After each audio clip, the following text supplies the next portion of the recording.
Jadi teman-teman saudaraku yang dirahmati oleh Allah dimanapun antum berada, kalian boleh meminta kepada mereka ketika ada satu makam-makam Habib yang ada di abad-abad lampau, ya, yang dialidruskan, termasuk kalau di Kalimantan kalau nggak salah itu Datuk Rampayan, ya, itu kan dialidruskan kan. Nah, kemudian Robito sekarang malah membatalkan, ya. Coba cek, ya, ketika mereka menetapkan bahwa makam itu bermarga Balfaqih, bermarga Al-Idrus, bermarga As-Saqaf, bermarga Al-Haddad, Al-Habsyi dan lain sebagainya, Ba'alawi, tolong minta sama mereka data manuskrip bahwa benar sahibu hadal makam itu bersambung dengan Ba'alawi. Pasti tidak ada. Kenapa saya bilang? Karena nasab mereka, umudun nasab, kitab nasab mereka, 3 pokok dari kitab nasab mereka itu dibuat di abad ke-13-14, artinya 1320 Hijri sampai sekarang. Di antaranya Syamsul Zahirah, ya, terus Khidmatul Ashirah, terus Syajaratul Kubra. Jadi semua kitab-kitab itu tidak ada referensi ke atasnya. Jadi ketika mereka menukil daripada Janur Abdul Malik, ya kan, dari Amal Pakai Mukaddam ke bawah terus semua itu, ketika kita minta referensi dari mana data itu maujud, mereka selalu bilang berdasarkan pendengaran kakek moyang kami. Gitu loh. Tidak ada data satupun. Tanya sama mereka, coba tanya sama mereka, tunjukkan kitab nasab Bani Ba'alawi yang dituliskan di abad 700 Hijri. Maafi maujud. Tidak ada. Jelas ya? Jelas. Jadi untuk memverifikasi makam palsu, minta sama mereka yang sudah menetapkan makam-makam di Nusantara ini yang abad 18 Masehi dimulai, atau abad 17 Masehi, atau abad 15 Masehi, minta sama mereka data manuskripnya. Pasti nggak ada. Tafadhal maskurah, silakan teliti. Nanti saya sudah coba mempelajari Tuan Guru masalah yang di Priuk itu, ya. Menurut sementara, apa benar apa sama dengan Kiai Syarif yang sudah menelitinya, yang di situ itu, yang di Priuk itu yang disebut Batang atau Al-Idrus. Nah, itu ternyata muridnya Said Husin Al-Idrus yang ada di Kalimantan. Itu muridnya. Lalu diba'alawikan oleh Utsman bin Yahya di masa kolonial Belanda. Nah, itu data itu didapatkan, informasi yang saya dapat daripada penulisan yang diteliti oleh orang Kalimantan. Nah, jadi teman-teman yang dirahmati oleh Allah, minta coba manuskripnya. Ketika Luar Batang ditetapkan Al-Idrus, Priok ditetapkan sebagai apa? Al-Haddad, ya? Al-Haddad, Hasan ya. Al-Haddad. Nah, coba minta manuskripnya, nggak ada. Minta manuskripnya, catatannya mana? Kok orang ini tahu-tahu jadi Al-Haddad? Mana catatannya? Karena apa? Pengalaman dari abad 9, mereka tidak punya data untuk menyebutkan makam kakeknya Ahmad bin Isa. Sementara di dalam kitab-kitab lampau, Ahmad bin Isa disepakati, ya, lahir di Basrah. Disepakati Ahlul Basrah. Bahkan Ubaidillah dalam catatan mereka lahir di Basrah.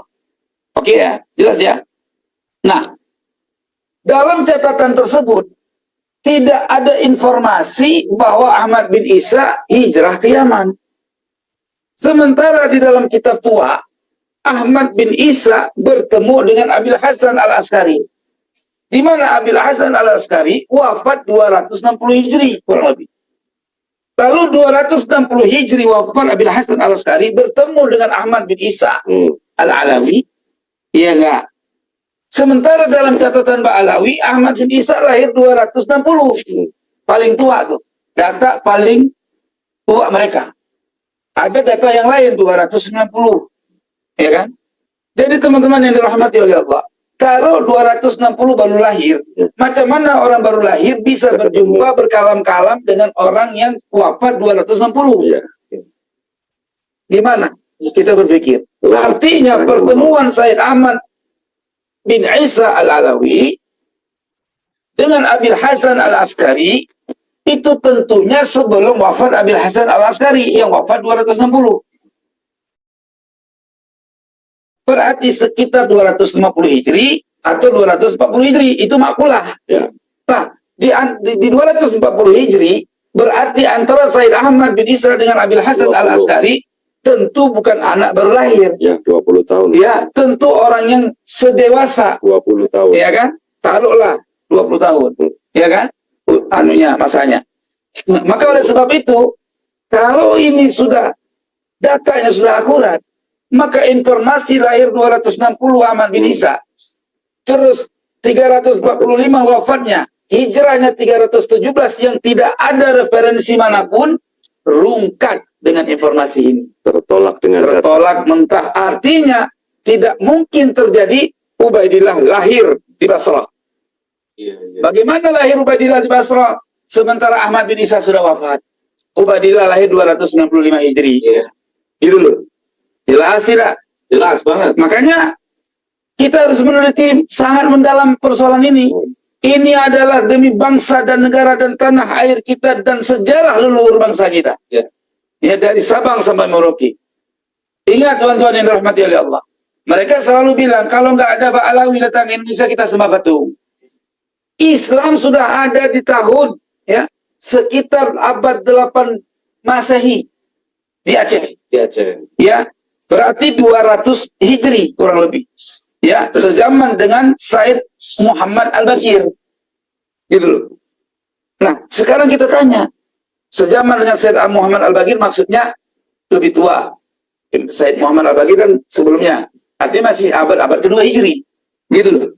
Maka oleh sebab itu Islam dan ada cap, ya. Stempel sudah ada di masa itu. Stempel Kerajaan Aceh 876 kalau nggak salah. 876 bukan Hijri, bukan Masehi. Gitu loh. Maka oleh sebab itu, saudaraku dimanapun antum berada, tidak ada nilai kebencian dalam diri kita, tetapi nilai penelitian. Yang benar katakan benar, yang salah katakan salah. Jangan bela yang salah, belalah yang benar. Maka siapapun, bangsa manapun, dari Sabang sampai Merauke, mulailah meneliti sejarah kalian, sejarah bangsa kalian. Aceh punya sejarah bangsa yang sangat kuat. Ya, maka Ba'alawi di Aceh tidak punya derajat yang seperti di Jawa, biasa-biasa aja. Cuman baru ada muncul fanatisme kepada Habib itu semenjak munculnya FPI waktu habis apa namanya demo di Aceh. Setelah tsunami. Sebelum tsunami itu orang nggak begitu sama Habib, biasa-biasa aja. Maka oleh sebab ini kita bukan ingin memecah belah sebagaimana mereka pahami.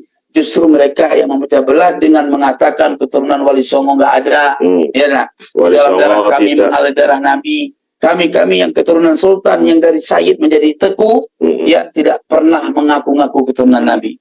Maka oleh sebab itu, wahai bangsaku, marilah kita maju untuk ungkapkan kebenaran ini. Kita boleh berbeda dalam satu perspektif pandangan, tetapi kita harus sama dalam satu perspektif perjuangan.